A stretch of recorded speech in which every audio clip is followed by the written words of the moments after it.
오늘의 증시 브리핑 시작하겠습니다.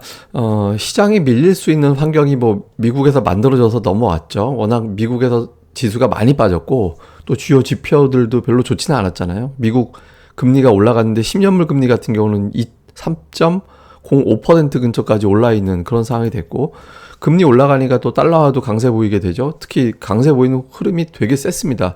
달러 인덱스가 거의 1% 가까이 다시 급반등을 하는, 급상승을 하는 그런 모습이 나오다 보니까 달러가 강세 보인다? 그러면 신흥시장에서 외국인들을 매도하는 그런 흐름이 만들어지잖아요. 이것도 이제 부담이 됐고, 여기에 이제 국제유가도 빠지지 않았습니다. 그러니까 FOMC 이후에 긴축을 하면 원자재 가격이 좀 잡혀야 되는데 그런 징후가 보이지 않는 거죠. 그러니까 FOMC 하루 지나면서 금리는 올라가고 국제유가도 꿈쩍 않고 달러는 강세를 보이고 이런 형태가 되다 보니까 전체적으로 투자할 만한 환경이 못 된다. 또 미국 시장에서는 또 경기라든가 이런 것들을 걱정하는 목소리가 나오다 보니까 좀 아무래도 오늘은 빠질 수밖에 없겠다, 이런 정서가 나왔고요. 그리고 어제 이제 제가 말씀드렸던 파월의 어떤 발언들, 0.75%포인트 고려하고 있지 않다, 경기 침체에 대해서는 증거가 없다, 이런 언급을 했고, 또 연준은 시장과 소통하고 있다, 이런 내용들이 시장에서 어필이 돼서 어제 큰 폭으로 올랐던 거였잖아요. 근데 오늘 이걸 또 뒤집는다고 해야 되나요?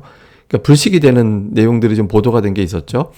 이제 우선 파월 같은 경우는 시장에서 듣고 싶었던 얘기를 안 해줬다, 이런 평가가 있었어요. 원래 듣고 싶었던 거는 사실은 0.75%포인트 인상을 안 한다, 이거보다는 지금 인플레이션이 정점이야, 이런 어떤 확신을 갖고 싶었는데 파월 의장은 딱 부러지게 그런 부분들을 얘기했다라고 보기는 어렵거든요. 그러니까 이게 효과가 연속적인 게 아니라 그냥 단발적인 거, 그러니까 조금 안도감을 주는 정도밖에 되지 못했고, 여기에 이제 영국 이제 중앙은행에서 기준금리를 올리면서 물가가 10%가 올라갈 수 있고 내년도에는 이제 경기 침체로 갈 수 있다, 마이너스 성장 갈 수 있다, 이렇게 이야기를 해버렸잖아요. 그러니까 파월이 인플레이션 정점일 수 있고, 그 다음에 이제 내년도에는 그래도 이제 경기가 좀 좋아지지 않을까, 경기 침체 증거 없어, 이렇게 이야기를 해버렸는데, 그러니까 영국 쪽에서는 이걸 반대되는 얘기를 해버리면서 파월보다는 저 사람 말이 맞을지도 몰라, 이런 어떤 이제 생각을 하게 됐죠. 여기에 이제 또 중국 쪽에서는 코로나 확산 때문에 이제 이걸 갖다가 이제 제로 코로나 정책으로 가고 있잖아요. 확진자가 나오면 아예 그냥 전체를 봉쇄해버리는 그런 형태가 나오고 있는데, 이걸 좀 풀어주지 않을까라는 기대감이 있었고, 풀어주면 공급망 문제가 좀 해결이 될 거야, 이런 기대가 있었는데, 제로 코로나를 의심하지 마라, 이걸 고수하겠다, 이렇게 지시를 했죠. 여기에 이제 또 아시안 게임도 연기하기로 결정이 됐고, 그러니까 이러다 보니까 파월의 효과가 이제 저 사람만 저렇게 생각하고 다른 쪽은 그렇게 생각 안 하나 보다, 그러니까 이렇게 이제 분위기가 반전이 되면서 어제 올랐던 거를 그대로 이제 유지하기가 좀 어려웠던 그런 상황이었습니다. 그리고 이제 또 하나는 어제 제가 이제 보여드린 차트인데, 7월에 미국의 기준금리가 어떻게 돼 있을 거냐, 이게 이제 이틀 전 버전으로는 이제 6월, 7월에 0.75%포인트, 0.5%포인트 인상할 거야, 이렇게 생각을 했었는데, 이게 어제 파월 의장의 발언 이후에는 0.5, 0.25%포인트로 낮아졌어요. 근데 이게 오늘 또 바뀌었습니다. 이게 또 그대로 돌아갔어요. 0.75, 0.5로. 그러니까 이게 파월이 저렇게 얘기했지만 0.75%포인트 금리 올릴지도 몰라. 그러니까 이런 어떤 우려. 그러니까 인플레이션 막 10% 얘기 나오고 하다 보니까 저거 잡으려면 금리 더 올려야 될걸. 그러니까 이런 식의 어떤 해석이 나오면서 시장이 결국에는 좀 버티기가 어려운, 파월 발언 가지고는 이제 반전한다, 이렇게 보기는 어려웠다, 이렇게 이제 투자자들이 이제 많이 느꼈던 것 같습니다. 그리고 이제 이거는 뭐냐면 과거 금리 인상 패턴, 그러니까 금리 인상 이후에 이제 과거 주식시장의 흐름을 좀 튼 건데, 그 중에서 금리 인상 중에서도 우리가 보통 빅 스텝이라고 얘기를 하죠. 0.5%포인트 이상 금리를 올렸을 때 어떤 반응이 나왔는지를 좀 쭉 표로 나열한 거거든요. 3개월 후에는 33번 올라갔고 21번은 빠졌어요. 평균 1.1% 올랐고요.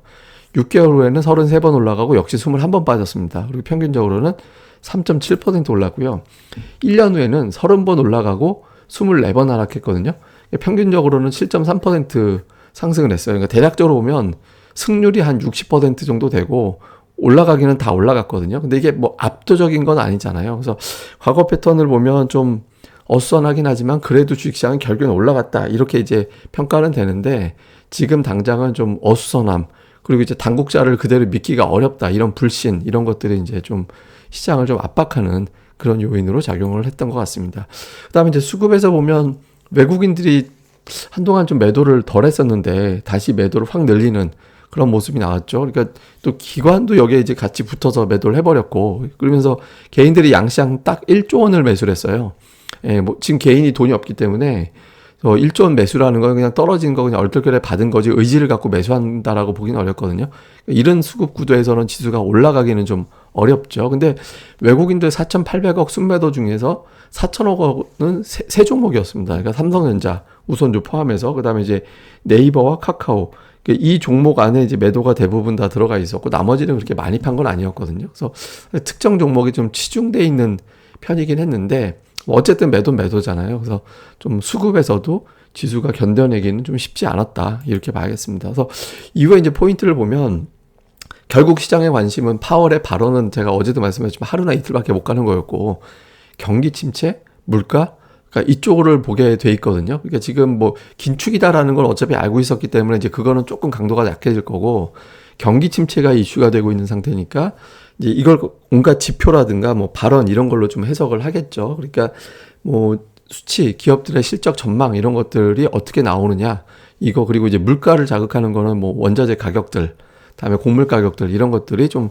주춤거리는 계기가 만들어질 거냐. 그러니까 이쪽에 관련된 뉴스량이 다시 또 시장에 영향을 줄 거고. 그다음에 또 하나는 삼성전자인데 삼성전자 오늘 종가가 지난주 종가보다 100원 올랐어요.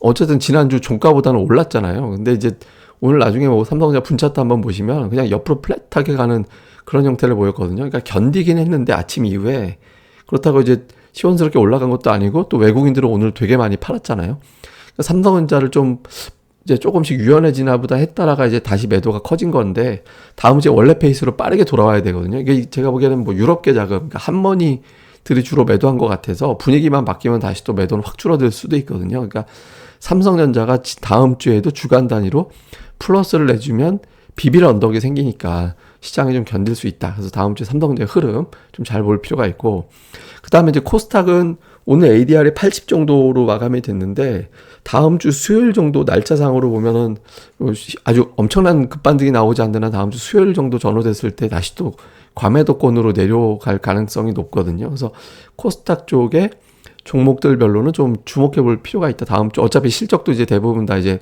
다음 주 집중적으로 나올 테니까. 그래서 코스닥에 있는 종목들의 흐름, 특히 실적 평가받는 어떤 종목들에 대해서는 좀 주목해 볼 필요가 있습니다. 자, 오늘 뭐 특이주로는 수소차 관련주들 종합상사가 이제 자원 같은 거 개발하는 업체들이 많으니까. 그다음에 뭐 창투사 이런 것들이 움직였는데 그러니까 스토리가 좋은 게 별로 없죠.